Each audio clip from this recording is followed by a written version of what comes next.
Hey, that's Wayne's World. I swear that's Wayne's Diaries right there.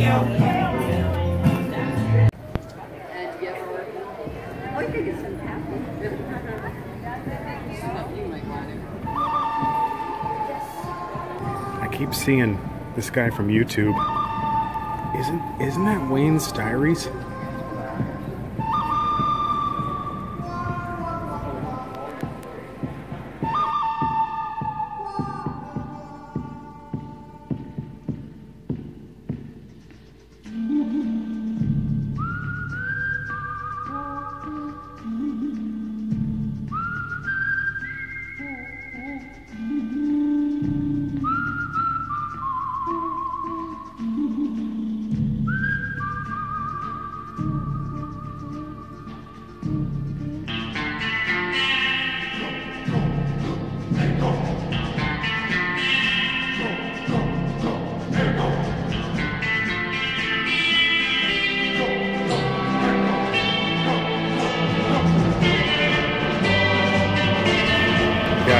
Here's Wayne again. I'm just gonna beat him.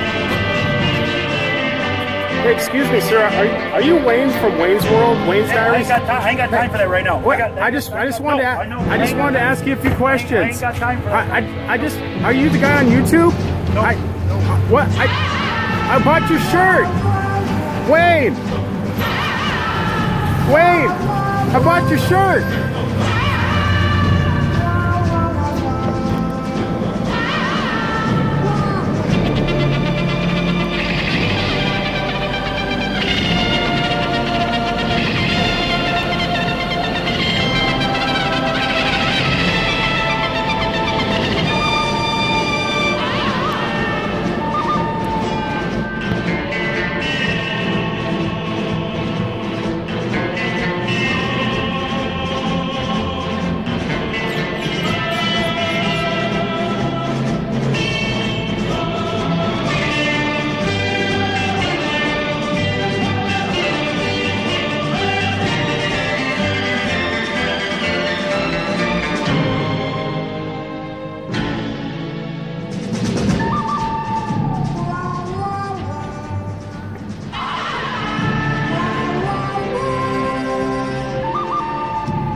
Figured, guys, I would bring you along and show you where I basically did the hobo camp when I did the shanty boat trip in St. Augustine. So come on, we'll take a look at my old camp, if it's still even around.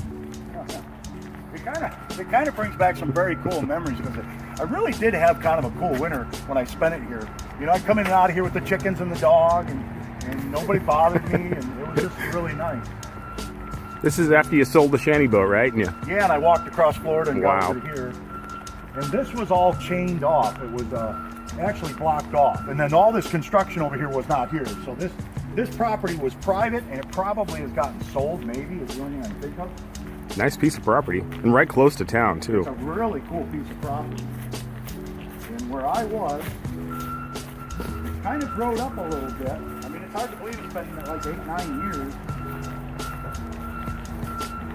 But I was right...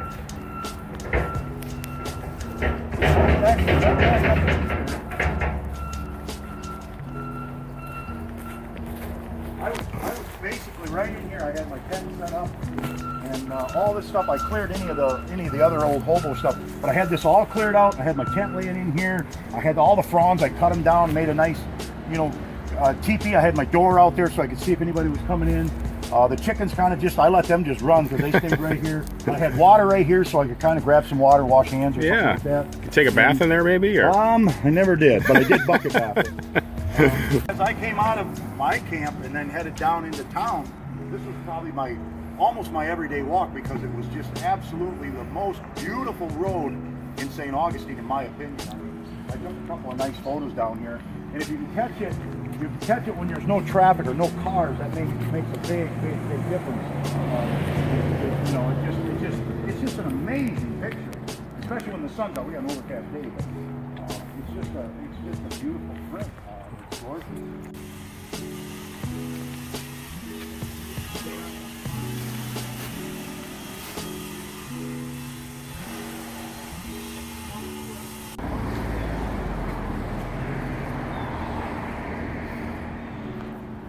So my other episode that you guys all remember was when I got kicked out of the church for putting my hammock up. And all this stuff here was not here. This is all new. So it was down in this corner because there was a bunch of trees. And I kind of stayed right down in the far corner, kind of away from everything I could. You know, I didn't want to be real impeding on them. And I put my hammock up and I was sitting there and I was reading my Kindle, I think, or a book. And I was clean and everything. And man, the maintenance guy come over and you got to get out. And of course, I got a little bit of ruckus with him talking about, oh, wait a minute now, religion has always been, you know, what would Jesus do? What would Jesus do? Jesus would probably let me leave my hammock here because I'm not hurting anything and I'm just trying to find a place to relax for a little bit. But obviously you're not Jesus. So Wayne, what's your, what are you going to do this spring and summer at summer 2019? Well, I've been kicking this around for quite a while, and the plan is to actually, I like interneting and or doing my videos and editing and all those things, and a lot of people have told me, why don't you start doing some wedding photography and doing the videography part of it, which is basically a little bit easier than actually you know, photographing and that. So I thought, you know, I might try to do that. So I'm going to pick up a camera on the way, kind of on the way back. I got one in mind that'll do the job I need to do, and I'm going to market myself and see if I can't do some of that. And I think I'm just going to do a little bit of other little handiwork around the thing and try to showcase as much as I can of Michigan on some fishing and some camping and some more bushcraft skills and some canoeing on the rivers, and just kind of show you guys really what my backyard's all about. I think that'll really be a great, something that probably should have been done a long time ago. Yeah. We might as well get to that and do it for you. A lot of times you work in the summer, but you were telling me that you're going to maybe take the summer off and do more of your own thing. That's kind of the plan. I figure with this videography on doing the weddings, I figured my plan is to try and get 10 of them. And I can usually get about 800 to 1,000 per ones. That gives me May, June, July, August, September, 5 months to try to get those put in there. And I work one Saturday. The rest of the time I can do it on my own terms. So I've got 6 days left to get out there and showcase more videos for you guys. And one thing I've learned, guys, is I don't, if I'm working 40, 45 hours a week, it really limits me from trying to get out there and get some videos done and really show you really what things are all about, and fishing and hunting and, you know, doing all kinds of, I got a lot of great ideas that really should have been done years ago, and I've been procrastinating because of work. So that's kind of the plan at this point, and I'm going to try to stick to it. You guys kind of keep me at that, keep me focused on staying with that plan. We'll try to keep you honest. So we don't veer off on that for you guys. That sounds great, Wayne. Yeah. So anyway, this is Volano Beach, and it's the #1 beach for shark teeth. And when I was here with the bus, I was down here every morning walking, and I ended up getting a medicine bottle full of shark teeth. I had a lot of fun. I spent a couple hours every day. So anyway, a lot of people always ask what prompts the lifestyle of the travel, and it's kind of a hard thing to describe. I think if you kind of either got that in you, that nomadic feeling to be free, and that's probably the #1 thing, is, you know, you're just trying to be free. You're just trying not to fit into the norm of society of that 8 to 5 and making the money and having the house and all the bills that go with it, and keep chasing the rabbit or the tail. So I just find it to be very enjoyable to get out and you make a little bit of money, enough to kind of have the things you need, food, shelter, and some water, and you know, a few things that you might want to buy along the way, and you just get to see so much. And I have a tendency to want to be moving all the time, so within a couple of days I'm off to, and I think that's common with so many of the van dwellers, is they're never really sticking around in one spot for long periods of time. They're always on the move because it's always changing, it's always new things. Even if you come back to the same place maybe a year later, it's still, again, fresh because it's something new. There's some new people there, there's some new things that's happened, and it's just that nomadic movement. And you know, one guy always says, are you homeless? And I'm like, I'm not homeless, I'm free. So it, you know, home is an abstract idea. I always say, Wayne, the world is my home. Yeah, the world is my home. You know, a home is the picture. A home is family and all that. A house is just a structure. Home is where the heart is. Yeah, I've got that. I've got the structure. You know, as long as I've got a place to get out from underneath the rain, except lately because I cut the back of the camper off and screwed that up. So I do have some leaks, but hey, you know, good with the bad. So you know, that's just where it kind of rolls. I don't think I'll probably ever really stop doing this. I'll just veer off in some different ways, some more adventures, some more really cool things, a canoe trip, maybe even a hiking trip someday. Who knows what's going to, you know, I mean, there's all kinds of things. There's so many things to do, not enough time to do it in, is the way I always look at it. So you try to grab as much as you can of the gusto, because, you know, when it's done, it's done. You know, there's no suitcase on top of that hearse to take anything with you. It's just done, one and done, and you're out. That's about all I can think of. Yeah. I always get the question as to why some of the places I visit in Florida is just because I've had such good memories from some of those places. St. Augustine's always been one of them. It's been about 6 times that I've been here. And St. Augustine, number one, it's just a great, one of the best beaches around. It's just amazing. And there's so many great boondocking places where you can hide out and you can basically stay. I've never really gotten hassled when it comes to being told to move. I got about 6 locations that I've used. I had the bus at some places that you would have thought you would have got thrown out, and I didn't. I ended up being able to stay for quite a long time. So I always come back to St. Augustine because it's one of my great places. And a Caravel's another one of my real favorites. Apalachicola, Panama City's another one of my big favorites.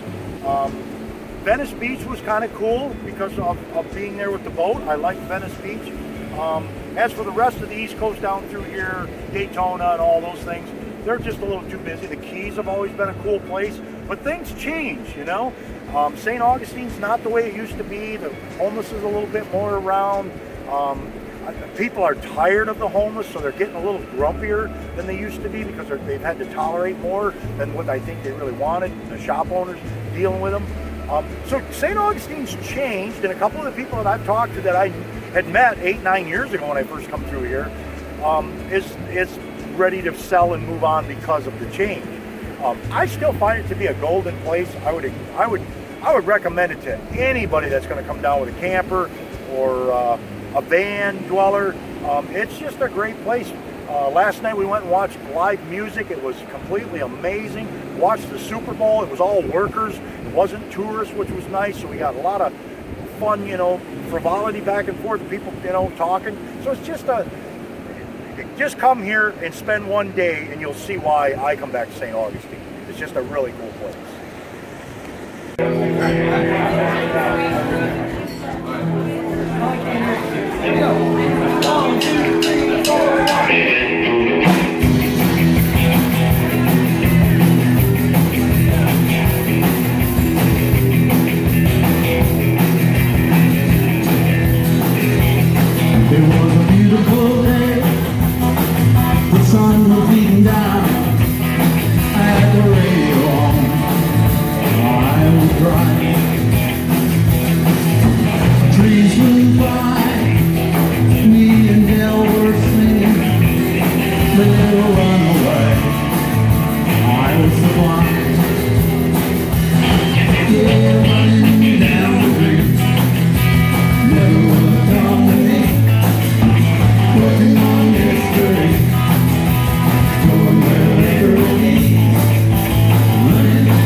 Would be a little odd. They're beautiful pictures, but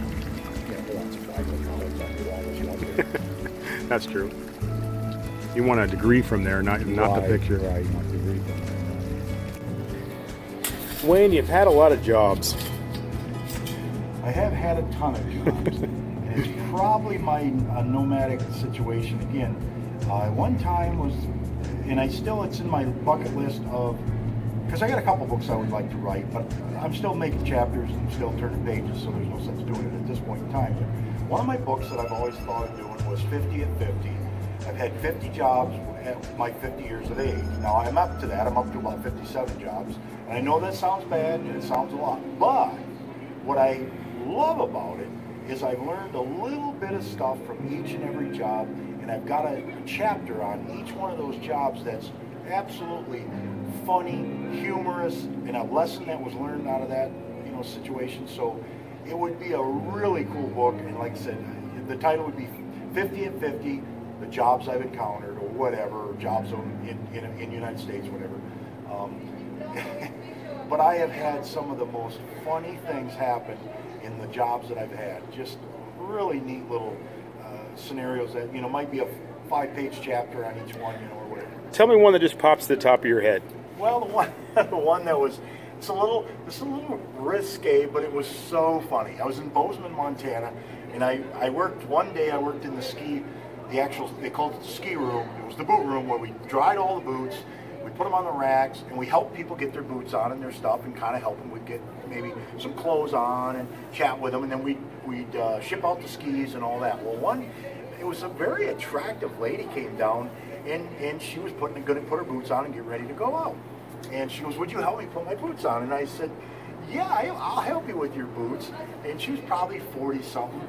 So I'm getting her boots on, and all of a sudden she goes, "Yeah, it's just about," you know, I said, "Well, ma'am, these boots are really, really tight. I mean, I know they're supposed to be that way, but wow, but are you sure I'll put more pressure on it?" She goes, "Give it all you got, Wayne, it's no problem." And she started going, "You got it, Wayne, push harder, Wayne, give it to me harder, Wayne, you got it, Wayne." And then when I got her boot on, I said, "Ma'am, I think I need a cigarette." Because it sounded like we were actually engaging in a sexual moment. It was hilarious. If someone was around the corner, they would have had a different idea, wouldn't they? And the tip jar up there, she put $5 in. Oh, nice. It was funny as could be. It was, you know, it was just a comical moment. And there's all kinds of those little tidbits in the various jobs that I've had, and encounters with different people, and you know, a lot of them resulted from a girlfriend out of the job, and because we all take on jobs because, oh my gosh, there's some cuties here to, you know, we better take this job.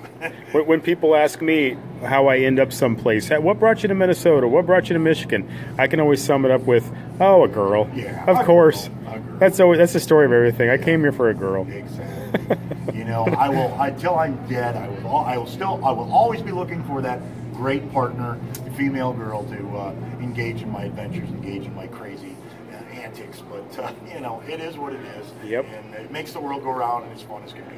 Still looking for your sidekick. Still looking for my sidekick. Thanks, Wayne.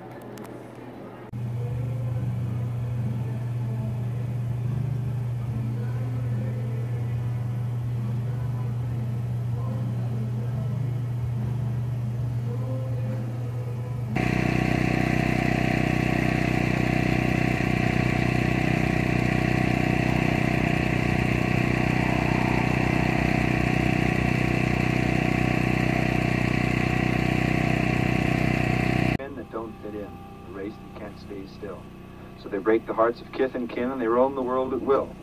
They range the field, and they rove the flood, and they climb the mountain's crest. Theirs is the curse of the gypsy blood, and they don't know how to rest. If they just went straight, they might go far. They are strong and brave and true, but they're always tired of the things that are, and they want the strange and new. And each forgets as he strips and runs with a brilliant, fitful pace. It's the steady, quiet, plodding ones who win in the lifelong race. Ha ha, he's one of the legion lost. He was never meant to win. He's a rolling stone and it's bred in the bone. He's a man who won't fit in.